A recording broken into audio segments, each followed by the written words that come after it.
Vamos a revisar ahora los trastornos de ansiedad. La pregunta número 11 nos presenta un caso muy típico. Una persona se despierta en mitad de la noche de forma brusca con una enorme cantidad de síntomas físicos muy variados, palpitaciones, sensación de falta de aire, y acude a urgencias. Allí no se encuentran signos de gravedad y evidentemente se considera que puede tratarse de una crisis de ansiedad, de una crisis de angustia, en este caso, dado que ha aparecido de forma espontánea en mitad de la noche sin relacionarse con nada concreto.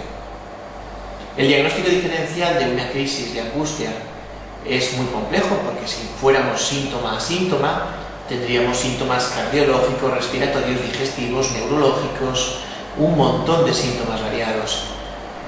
Evidentemente esto complicaría mucho el diagnóstico, pero no hay que olvidar que nunca se van a ver signos de gravedad física y que es un trastorno típico de gente joven que en general no suele tener problemas médicos graves. De las opciones que nos dan, hay una que tiene que llamar la atención, porque no es la abstinencia de la cafeína la que se podría confundir con un cuadro ansioso, sino la intoxicación de la cafeína. En principio, estos pacientes que tienen crisis de angustia suelen contarnos que son especialmente sensibles a algunas sustancias, la cafeína, a veces el alcohol, ¿no? ¿Para qué decir, no, drogas de abuso? Y eso plantea la duda de si realmente su trastorno se debe a estas sustancias.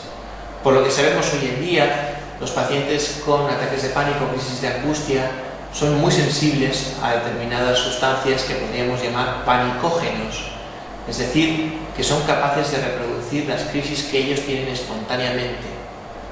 Es lo que hace que muchos de estos pacientes abandonen el consumo de algunas sustancias por el miedo a que se les precipiten episodios de ansiedad.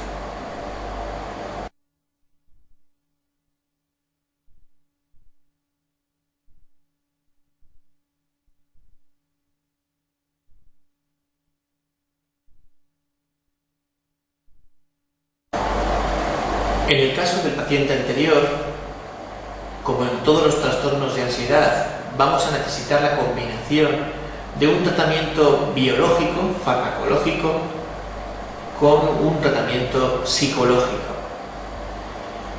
En el caso del paciente con ataques de pánico, el tratamiento biológico tiene como objetivo fundamental reducir la frecuencia de ataques. Los fármacos antidepresivos, y en concreto los ISRS, se han convertido hoy en día en los fármacos de primera elección para la prevención de los ataques de pánico. Se podrían usar otros fármacos, cíclicos y MAOs, pero su peor perfil de efectos secundarios y su mayor complejidad de manejo les han relegado a segundos o terceros lugares. Las benzodiazepinas también se podrían usar para prevenir ataques de pánico. Sin embargo, el riesgo de dependencia inherente a estos ansiolíticos les ha convertido en medicamentos de segunda elección o de apoyo a los fármacos antidepresivos. La pregunta número 12 hace referencia a los fármacos que utilizaríamos en el caso de ansiedad generalizada. De nuevo, los antidepresivos son probablemente los fármacos de elección y de nuevo los ISRS van a ser los fármacos más utilizados. Los fármacos antidepresivos tendrían la posibilidad de reducir la ansiedad a medio plazo, regulando la función serotoninérgica o adrenérgica. Se han intentado otros fármacos con efectos, digamos, menos positivos, entre los que destacaría el uso de la buspirona, un agonista parcial de la serotonina, que sería el modelo de un ansiolítico puro, que no produciría prácticamente otros efectos. En principio, hay más fármacos que se han ido poniendo de moda. En el manejo, por ejemplo, de la ansiedad generalizada, destacaría el uso de anticonvulsivantes como gabapentina o pregabalina para el control de la ansiedad a medio o largo plazo.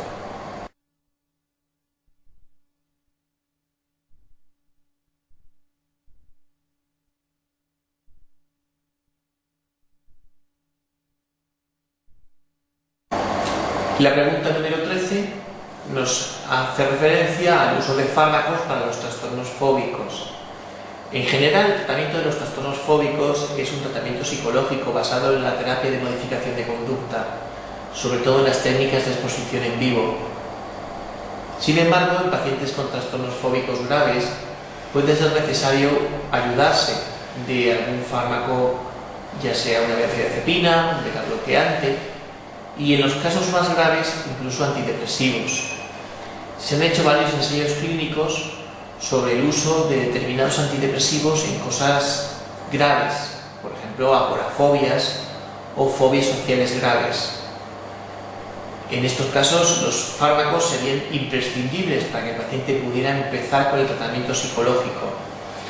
En el caso concreto de las fobias sociales graves, tanto los IMAOs como algunos ISRS se han estudiado y se han demostrado eficaces.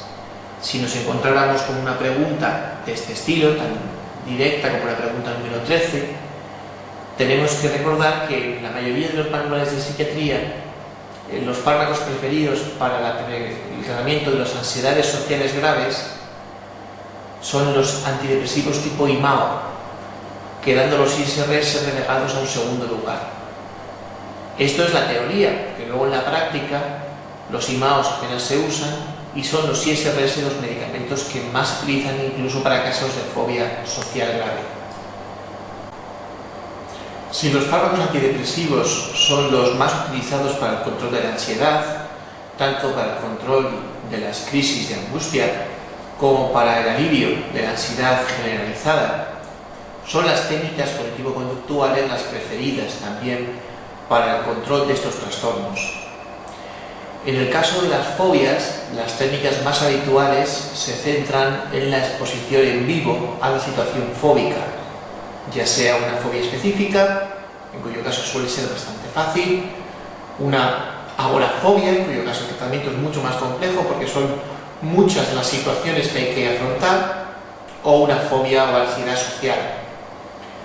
Los fármacos cumplen un papel auxiliar en las fobias.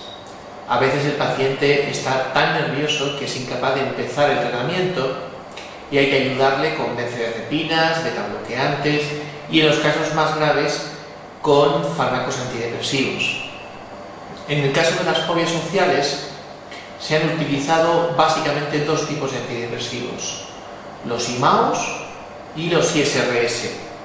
Y aunque los ISRS, hay que reconocerlo, son los fármacos que más se usan en la actualidad, los IMAOs son los fármacos que han demostrado una mayor eficacia a la hora de ayudar a los pacientes con ansiedad social grave o generalizada. Hay que recordar, sin embargo, que la ansiedad social grave es un trastorno muy poco frecuente. La inmensa mayoría de formas de ansiedad social son leves y son limitadas a situaciones de clara exposición pública. La típica es hablar en público.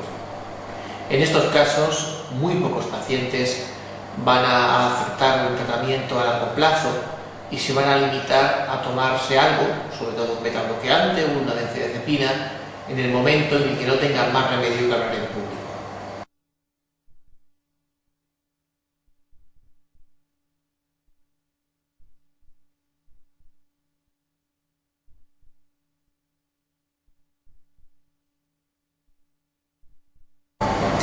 La pregunta 14 nos repasa el tratamiento del trastorno obsesivo-compulsivo. Este trastorno, que está incluido dentro de los trastornos de ansiedad, aunque es un trastorno muy especial, dado que el fenómeno psicopatológico básico no es la ansiedad, sino la obsesión, supone también una demostración de la necesidad de combinar tratamientos farmacológicos y psicológicos. Los fármacos buscan en los pacientes obsesivos una reducción de la frecuencia de los fenómenos obsesivos y, sobre todo, los antidepresivos de acción serotoninérgica han demostrado la eficacia máxima en estos pacientes. Primero se usaron algunos tricíclicos, sobre todo la clonilpiramina, pero últimamente los ISRS se han utilizado como fármacos de primera elección para pacientes con trastornos obsesivo-compulsivos, incluso en la infancia, dado que los ISRS son de los pocos fármacos que se han estudiado en pacientes infantiles, en este caso concreto en pacientes obsesivos infantiles. Junto con el tratamiento farmacológico va a ser necesario un tratamiento psicológico basado en técnicas de modificación de conducta, siendo la más conocida en estos pacientes la llamada exposición con prevención de respuesta. En casos resistentes, refractarios a todo tipo de tratamientos, se puede recurrir a la cirugía, a la neurocirugía funcional, para aliviar los síntomas de estos pacientes graves. La técnica más utilizada ha sido la cingulotomía bilateral anterior, pero ya se están utilizando técnicas de estimulación cerebral profunda en pacientes obsesivos graves, refractarios a todo tipo de tratamientos.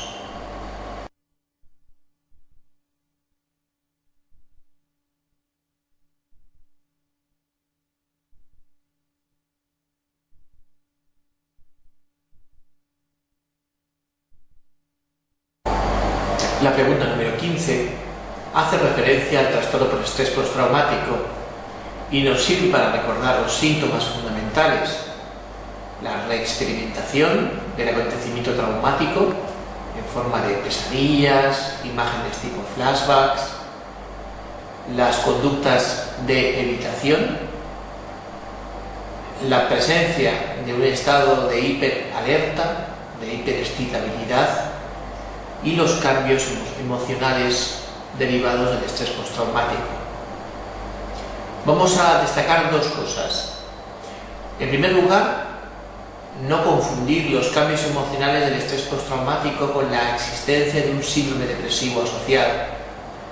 Los pacientes con estrés postraumático muchas veces nos cuentan que no son los mismos, que tienen la sensación de que su vida no ha vuelto a ser igual después del acontecimiento traumático.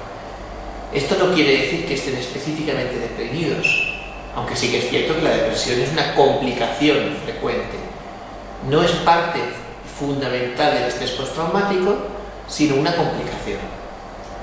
El otro síntoma a destacar es la existencia de amnesias psicógenas lacunares, es decir, el cerebro del paciente impide el acceso a determinados recuerdos que probablemente sean muy dolorosos, muy traumáticos en el caso de aparecer en la conciencia. Hay que considerar que esta amnesia tiene por tanto un papel protector y que no debe ser forzada en búsqueda de esos recuerdos reprimidos.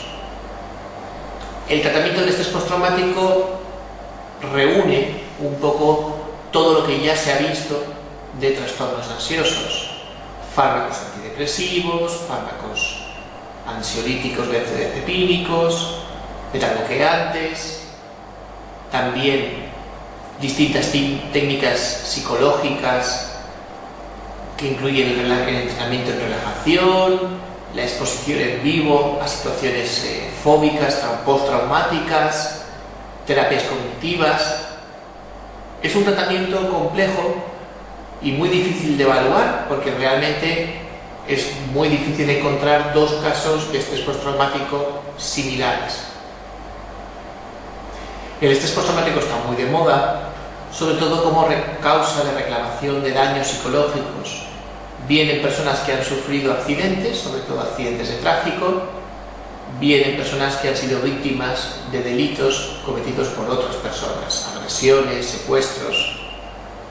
Es un trastorno difícil de objetivar y por tanto muy dado a la simulación de síntomas.